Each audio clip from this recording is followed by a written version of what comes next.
Hello à tous et bienvenue dans cet épisode où je vais parler en fait pour les personnes qui se sont retrouvées dans la troisième vague des flammes jumelles.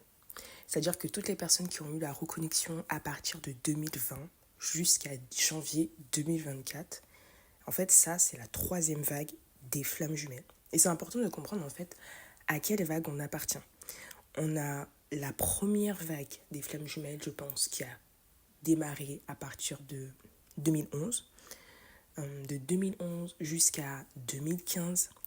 On a la deuxième vague qui a démarré du coup en 2016, de 2016 jusqu'à 2019. Je crois que c'est ça. Et ensuite, on a la troisième vague à partir de 2020. Et en fait, il faut comprendre parce qu'on a des rôles qui sont complètement différents et on a des parcours qui sont différents. Et aujourd'hui, j'avais envie de parler des troisième vagues parce que c'est la vague dans laquelle je fais partie puisque moi, j'ai eu ma reconnexion en 2021. Et je crois que beaucoup de personnes qui me suivent aussi ont eu des reconnexions à peu près à 2020-2022 de ce que j'ai pu voir. Donc du coup, en fait, aujourd'hui, j'ai envie de parler de ça parce que notre mission à nous, elle est complètement différente et on n'attend pas de nous les mêmes choses que les autres. Il faut savoir que, avant de commencer, je vais me présenter. Je suis Cassie FJ, bienvenue sur ma chaîne, où aujourd'hui, en ce moment, en fait, sur la chaîne, je tourne des podcasts sur le parcours flamme jumelle et j'ai des vidéos un peu plus poussées pour aider des personnes à guérir, à s'aligner et à atteindre la complétude dans mon plan payant. Donc du coup, dans ce podcast du jour, vous pouvez retrouver d'ailleurs tous mes podcasts dans l'onglet podcast parce que dans l'onglet vidéo, vous allez retrouver que certains podcasts. Mais tous les podcasts, vous pouvez les retrouver sur ma chaîne dans l'onglet podcast car ils ne sont pas tous répertoriés. Donc du coup, ça faisait un peu trop de podcasts, du coup je voulais pas tout mettre. Alors, du coup, il faut savoir que cette troisième vague, elle est déjà arrivée à un stade où on avait fait déjà un sacré travail. La Terre avait déjà bien ascensionné. En tout cas, les personnes, les mentalités des gens étaient déjà beaucoup plus ouvertes, vous voyez. Ce qui donne des parcours différents et des parcours courts. Pourquoi les parcours sont courts? Tout simplement parce que, tout simplement grâce au masculin. Le masculin divin, généralement, dans cette troisième vague, c'est quelqu'un de plus éveillé, ou c'est quelqu'un qui provient d'une famille éveillée. Donc, pour ma part, c'est les parents, mais je dirais aussi que mon autre, quand même, est quelqu'un d'éveillé. Mais les deux, les parents sont assez éveillés, carrément, par rapport aux miens, ils sont très éveillés. Et mon autre aussi, en fait, est vraiment quelqu'un d'éveillé. Et en fait, ce qui fait que, il n'y a pas eu cette fuite, en fait, de mon autre, comme les autres masculins ont l'habitude de le faire dans les autres dynamiques. En fait, ce qu'on s'est rendu compte, c'est que dans la première vague, le masculin prenait vraiment la fuite. Et c'était vraiment très difficile de se réunir avec lui. Dans la deuxième vague, on en avait un qui pouvait rester, mais qui pouvait vraiment être en dualité et en affrontement, face à face. Vraiment, c'est des personnes très très young et qui sont vraiment là en mode, ils veulent avoir le pouvoir sur les femmes, ils veulent dominer sur leur féminine et des choses comme ça. Dans la troisième vague, généralement, les deux sont éveillés et ils s'aiment. Et ils ont une relation en fait qui est plutôt à distance en fait. Mais sinon en fait il y a vraiment de l'amour très très fort du côté des deux personnes. Et ces deux personnes vont vraiment essayer de faire en sorte de pouvoir se réunir. Mais ça sera pas facile de le faire dans le sens où ça doit d'abord en fait, ça commence cette réunion, elle commence dans l'astral on va dire dans la 5 dimensions avant de redescendre. Du coup il y a l'énergie en fait à shifter, à guérir. Et généralement, le masculin, son énergie, elle est très présente dans les chakras du bas. C'est-à-dire que c'est quelqu'un qui va un peu manquer, je trouve, en fait, de cœur. Il manque de cœur, d'esprit.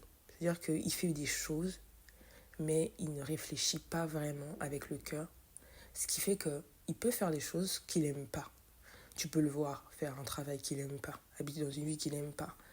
Je sais pas, parfois, il peut même être en relation avec une femme qu'il n'aime pas. En fait, c'est quelqu'un qui ne va pas vraiment être dans la visualisation, parce que les chakras du haut, c'est quoi? C'est recevoir les informations de la source. Donc moi, c'est parce que j'ai reçu les informations de la source que j'ai su que c'était mon autre, tu vois. Et ensuite, j'ai visualisé, en fait, cette union. J'ai mis des mots sur ça, les 3 chakras du haut, tu vois. Et c'est quoi? C'est chakra coronal, chakra du troisième œil et chakra gorge. Donc, c'est vraiment comme ça. Nous, en fait, au départ, on rêve de cette union. On a envie de la concrétiser. Et le masculin, c'est lui qui concrétise les choses. Mais pour concrétiser les choses, il faut déjà qu'il ait une idée, en fait, de ce qui est. Et souvent, il peut aussi beaucoup penser à la féminine, etc. Mais c'est pas parce qu'il y pense et c'est pas parce qu'il l'aime qu'il va le faire, vous voyez, genre c'est pas parce que tu aimes quelqu'un ou tu as vu que oh, cette personne ça serait l'idéal pour toi que dans les actions que tu vas poser, bah voilà. Je trouve que le masculin il pose beaucoup d'actions avec lesquelles il est pas du tout aligné au point où même à un moment donné, bah il est dans une vie qu'il aime pas quoi, il se pose la question comme mais pourquoi je fais ça? Genre, pourquoi je fais ça? J'aime pas ma vie. Donc surtout au moment où il va y avoir la séparation, où vous allez partir chacun de votre côté, il va penser pouvoir faire les choses de son côté. Mais très vite, il va se rendre compte que mais en fait, ma vie, elle est nulle, quoi, sans l'autre.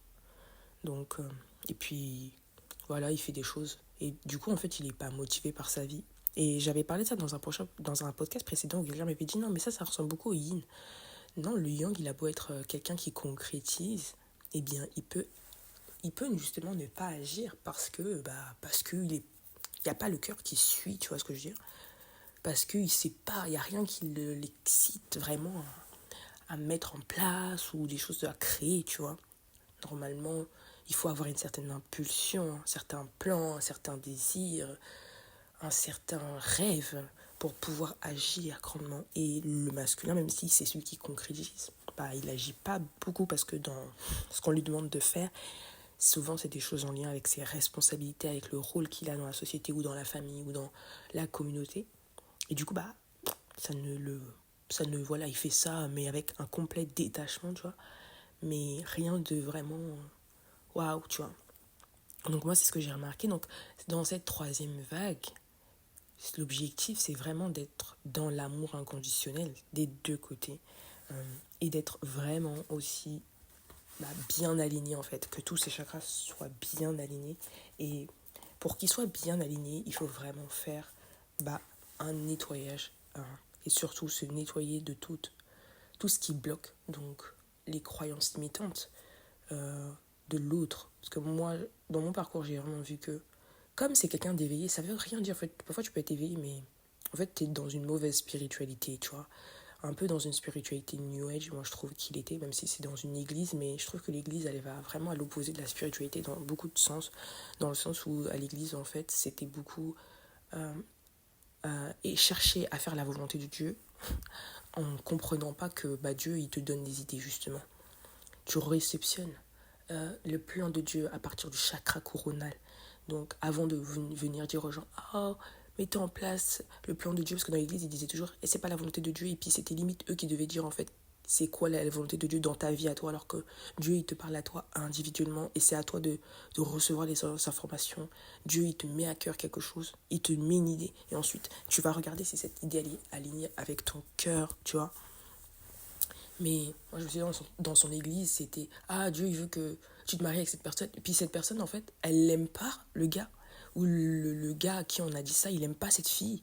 Mais le pasteur a dit que ah, mais c'est la volonté de Dieu, donc tu dois te marier avec cette personne. Et en fait, on a des pantins. Et mon autre, en fait, il est un peu comme ça. Il est un peu un pantin. Si le pasteur a dit ah, c'est comme ça que ça doit se passer, il va jamais remettre en question. C'est comme s'il n'avait pas de discernement ou la capacité de penser par lui-même.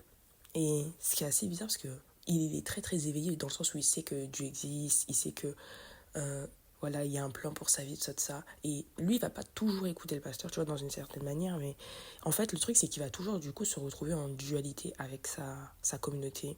Et sa communauté va essayer de le presser. Et lui, c'est comme s'il n'avait pas vraiment les arguments pour s'en sortir facilement. Là où moi, personnellement, ça serait réglé, en fait, genre. Lui, il va rester dans une situation où il va procrastiner. Par exemple, il ne veut pas se marier avec telle femme et il va faire en sorte de prendre du temps à terminer ses études. Comme ça, ça retarde. Ou alors, s'il a terminé ses études, il va entamer deux autres études. Comme ça, si on lui demande, il va dire ah non, c'est parce que je fais mes études. Alors, genre, il a pas vraiment, je trouve, cet ancrage fort sur les idées, en fait, et les convictions. Tu vois. Et pour moi, ça, c'est quelque chose qui vient vraiment des chakras du haut. Tu as eu l'idée, tu as l'inspiration et tu es connecté avec ton cœur et puis maintenant tu vas agir dans ce sens. Tu vas venir mettre des actions dans ce sens. Ça va prendre racine. Ça doit commencer par le haut avant d'aller par le bas. Ça ne peut pas commencer par le bas et aller vers le haut. Et lui, il est que vers le bas en fait. Il est que vers le bas, il marche comme ça, mais il ne sait pas vraiment où il va. C'est ce que moi j'ai pu remarquer. Et du coup, c'est très difficile pour lui en fait, parce qu'il a toujours l'impression d'être le gars qui va à l'encontre de la communauté ou de l'église. Il a l'impression d'être le mauvais frère, tout ça. Alors qu'en réalité, devant Dieu, c'est pas comme ça qu'il est perçu. Mais c'est parce que sa communauté ne sert pas en fait vraiment la lumière. Ils n'ont pas vraiment la connaissance de la lumière. Ils sont encore dans cette illusion de Dieu en fait. Et eux, ils ont l'impression que ce qu'ils font, c'est juste. Ils ont l'impression que ce qu'ils lui demandent, c'est juste. Bon, moi, je sais qu'il y a aussi des personnes là-bas qui sont extrêmement méchants, mal intentionnés et qui le savent. Ils font exprès de l'induire en erreur justement pour qu'il soit perdu. Et même ça, c'est quelque chose que lui, il n'arrive pas à voir. Il n'arrive pas à avoir de discernement sur ça. Et c'est problématique. Parce que du coup, il est toujours en train de, limite, s'enfoncer. Il a la tête baissée, comme si c'était lui qui avait fait quelque chose de mal. Parce qu'il n'est pas capable, en fait, de dire aux gens que, mais vous servez pas la lumière, en fait. Vous servez pas la lumière. Le Dieu que vous servez, c'est pas la lumière. Et vous êtes mal intentionné, tu vois. Ça, c'est quelque chose que nous, les yin, on peut savoir vite. Quand quelqu'un est mal intentionné, quand quelqu'un essaie de nous induire en erreur, nous, on va se fight avec cette personne directe. Mais le masculin, lui, il va juste penser que, ah mince, j'ai pas envie de faire ça, je vais pas le faire, mais je ne veux pas. Genre, c'est un peu comme un bélier, tu vois. Le bélier, il est là, non, non, non.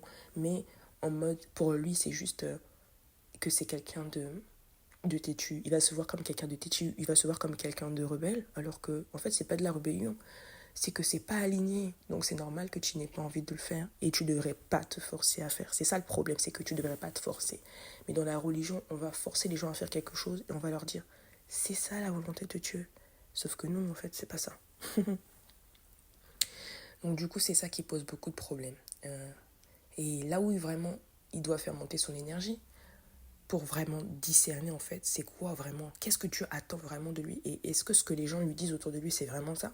Et je peux te dire que quand il sait ça, quand il sait que les gens sont foutus de lui, quand il sait que les gens là autour de lui, ce sont pas des alliés, mais des ennemis.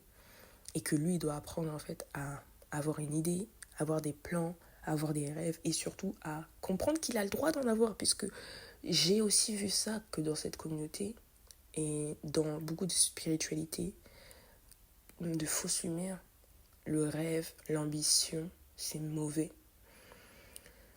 L'envie, c'est mauvais. On va dire que c'est une convoitise. Je me souviens, moi aussi, quand j'étais dans cette église, je ne savais même plus faire le discernement entre mes rêves, mes ambitions et ma convoitise, au point où ça m'a perdu pendant 1 an, j'étais perdue dans ma vie. Et j'avais plus du coup autant de niaque pour aller au bout des choses. Pour vous dire que là-bas, c'est vraiment des personnes très, très, très mal intentionnées. Et c'est très dur de s'en sortir. Donc il y a aussi ce côté-là où on ne sait pas vraiment, est-ce qu'on a le droit, j'ai envie de faire tel métier, est-ce que j'ai le droit de le faire alors que si je ne veux pas le faire pour l'église, je veux le faire pour moi-même. Est-ce que j'ai le droit de vouloir quelque chose pour moi? Est-ce que j'ai le droit de penser à moi en fait? Parce que là-bas on va vous vendre que vous êtes des égoïstes, que tout ce que vous devez faire ça doit être le faire pour Dieu. Et en soi, c'est pas faux dans le sens où oui c'est vrai que tout ce qu'on fait c'est pour Dieu, mais Dieu il est à l'intérieur de nous. On ne peut pas dire qu'on a trouvé Dieu si on n'est pas aligné. Enfin, quand on fait quelque chose avec lequel on n'est pas aligné, on ne peut pas dire qu'on est en train de faire le plan de Dieu. Parce que Dieu, il nous parle dans le cœur, il nous parle dans l'âme. Il ne nous parle pas ailleurs, en fait. Donc, c'est pas quelqu'un à l'extérieur de toi qui peut te dire que non, mais c'est comme ça que Dieu veut que tu vives ta vie. C'est avec cette personne que Dieu veut que tu... Non, mais ça va pas ou quoi? Mais il y a des gens qui arrivent quand même à tomber dans ce genre de piège. Et c'est problématique. Donc, comme je le disais, nous, on est vraiment là pour atteindre l'amour inconditionnel parce que le travail planétaire, c'est vraiment les premières vagues qui ont pu faire ça et qui ont vraiment fait changer les choses. Au point, on a énormément d'informations, beaucoup de choses. En fait, c'est comme si eux, ils avaient vraiment ils avaient frayé un chemin, en fait, dans ce faux ciel. On a un faux ciel qui nous entoure de brouillard. Et les informations du cosmos n'arrivent plus à nous. Il y a ce petit chemin qu'ils ont réussi à creuser qui font que en passant par ce chemin-là, on se fraye un chemin dans l'ombre et on arrive à recevoir les informations de la lumière. Et la première vague et la deuxième vague, c'est eux qui ont fait ça. Pour que nous, cette troisième vague, on puisse se réunir beaucoup plus facilement. Ce sont nous, en fait, qui allons vraiment nous marier, qui allons mettre au monde, si on a l'âge, évidemment, les enfants de la nouvelle Terre. C'est nous qui allons vraiment accompagner la Terre dans l'ascension grâce à notre énergie. Parce que notre énergie sera vraiment élevée, on sera dans l'amour inconditionnel, on aura réussi, nous, à se réunir beaucoup plus facilement, puisque grâce aux premières vagues, aux deuxièmes vagues, on fait tout ce travail, et la Terre qui a commencé aussi à bien ascensionner, bien évoluer, où on est rentré dans une 4e dimension et en 5e dimension aussi maintenant. Donc du coup, les informations nous parviennent beaucoup plus facilement. On est naturellement beaucoup plus éveillé, beaucoup plus sensible à l'énergétique. On est beaucoup plus sensible au subtil. On est forcément tous déjà maintenant beaucoup plus éveillés qu'avant. Et donc du coup, ce genre de choses, c'est plus en mode quelque chose qu'on va fuir et tout ça. Par contre, flamme jumelle, tu entends ça partout et autour de toi. Tu dois avoir plein de personnes qui sont dans ce parcours ou qui ont terminé ce parcours. Donc c'est pas comme avant, tu vois. Aujourd'hui, c'est beaucoup plus facile pour nous de nous réunir. Et donc nous, on est vraiment appelés à être dans l'amour inconditionnel et à accompagner cette terre. Et à, à amener cet amour dans ce monde, en fait. À vraiment amener, à faire redescendre cet amour de la 5e dimension à la 3e dimension. Et à nous unir avec notre homologue. Nous, on est vraiment là pour la réunion. Donc voilà, en fait, en quoi c'est différent. Donc c'est clair que nous, on n'aura pas tous ces grandes missions d'élever les consciences et choses comme ça, parce que c'est un travail qui a déjà été fait par beaucoup de vieilles âmes qui ont commencé, qui ont été dans ce parcours depuis 2011. C'est ceux-là vraiment qui vont avoir vraiment des informations exceptionnelles et qui vont pouvoir nous traduire, nous rapporter tout ça. Et nous, on va pouvoir vraiment mettre en place tout ça, mettre en place et être dans ça. On n'a pas de raison, nous, de ne pas nous réunir. C'est vrai que généralement, les couples de la 3e dimension, de la 3e vague, sont des couples qui vivent une relation à distance. Souvent, nous n'habitons pas au même endroit, parfois même pas dans les mêmes pays. Toute notre relation, limite, ça a été une relation à distance. Et c'est comme ça qu'on a gardé la relation, puisqu'on avait peur, pour certains, de ne pas réussir à nous réunir. Penser que c'était trop beau pour être vrai, ou choses comme ça. Donc, quand le moment viendra, on saura de toute façon que c'est le moment d'accueillir, parce que c'est le masculin qui revient généralement après nous avoir testés. Donc, ne soyons pas dans cette énergie de peur, mais appuyons-nous toujours sur le divin pour savoir quand est-ce que ce sera le moment et d'accueillir ça. Et les choses se passeront. Donc voilà. Merci à vous d'avoir écouté. On se retrouve dans un prochain podcast. Bye.